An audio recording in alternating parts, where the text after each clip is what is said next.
Assalamu alaikum. Akkasumas warroota amantaa biraa akkam jirtu nagaa keessanii irraa wanti kun kaak jedhama. Wantoota qursii maksasii waan yeroo barbaaddan qophaa'udha. Asitti sukkaaraa fi zayitii fayyadamee isa booda bishaan wanta kana namni hin beekne jirtu jedhee yaadu yensuu wanta jedhamu bishaan isaa isa danfisee bishaan isaa itti godhee isa booda ija isaa fayyadamee achii booda immoo loomii itti faaqee asitti immoo bishaan ruuzii kan jedhamu yookiin immoo maayizeenaa kan jedhamu saniin booda aannan fayyadamee isa booda daakuu kubbaa lama kubbaa guddaa amma barbaaddan fayyadamuu dandeessu. Beekiin paawudarii kaameraas fayyadameera. Isa booda akka kanaan erga waliin mannee booda amma nu goof nu hin geenye ilaalaadha kan daakuu itti daballu.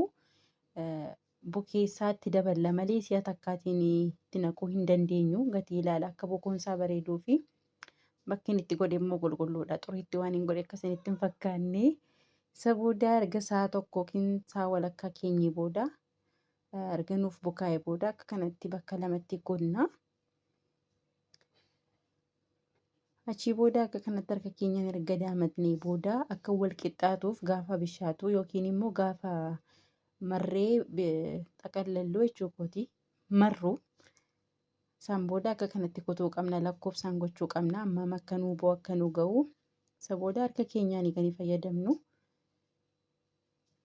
isa booda harka keenyaan erga akkas finnee booda deebisnee walitti marra erga walitti marree booda walitti akka kanatti deebisnaa jechuudha. Erga martanii booda killee isaa yeeloo yookiin immoo isa bicaa itti gootu isa booda samsamii irra keessatti gootu firoonii 180tti bantu macarrashaan isaa kana fakkaataa baay'ee bareeda. Warri ilaaltanii baatan piliis sabiskiraayib naaf godhaa. Galatoomaa yoo dogoggore immoo nuuf galchaa koomentii irra naaf kaa'aa. Galatoomaa sabiskiraayib godhaa.